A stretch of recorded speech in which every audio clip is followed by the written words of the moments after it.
Shalom. Selamat datang di Renungan Rhapsody of Realities Indonesia, edisi 14 Juli 2025. Kelahiran dari seorang perawan menegaskan keilahiannya. Sesungguhnya, anak darah itu akan mengandung dan melahirkan seorang anak laki-laki, dan mereka akan menamakan dia Immanuel, yang berarti, Allah menyertai kita, Matius 1 ayat 23. Ketika kita mengatakan Yesus Kristus adalah Tuhan, kita menegaskan bahwa Dia adalah Tuhan. Pernyataan ini penting, terutama jika engkau mempertimbangkan bahwa banyak orang di seluruh dunia memandang Yesus hanya sebagai seorang nabi atau guru besar.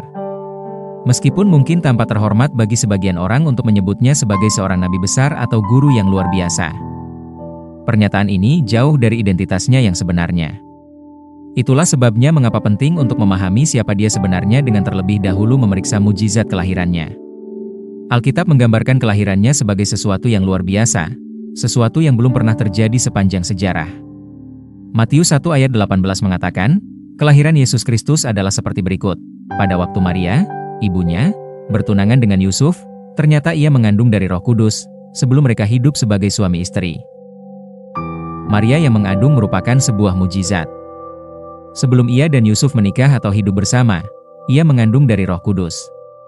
Yusuf, yang digambarkan sebagai orang yang saleh dan tidak menyadari bahwa Allah berada di balik semua itu, bermaksud untuk mengakhiri pertunangan mereka secara diam-diam agar tidak mendatangkan aib bagi Maria. Namun ketika ia merenungkan hal ini, seorang malaikat Tuhan menampakkan diri kepadanya dan menjelaskan bahwa pembuahan itu bukan dari manusia, melainkan dari Allah, Matius 1 ayat 20. Malaikat itu juga memerintahkan Yusuf untuk menamai anak itu Yesus, dengan menyatakan, karena dialah yang akan menyelamatkan umatnya dari dosa mereka, Matius 1 ayat 21. Yang membuat kisah ini lebih luar biasa adalah bahwa kisah ini merupakan penggenapan nubuat. Alkitab mengatakan, hal itu terjadi supaya genaplah yang difirmankan Tuhan oleh Nabi. Sesungguhnya, anak darah itu akan mengandung dan melahirkan seorang anak laki-laki, dan mereka akan menamakan dia Immanuel, yang berarti, Allah menyertai kita. Matius 1 ayat 22-23. Nubuat ini disampaikan jauh sebelum Yesus lahir, yang menunjukkan bahwa kelahirannya merupakan bagian dari rencana ilahi Allah. Nama Immanuel berarti Allah menyertai kita, yang dengan jelas menunjukkan sifat ilahinya. Yesus tidak lahir melalui cara alami.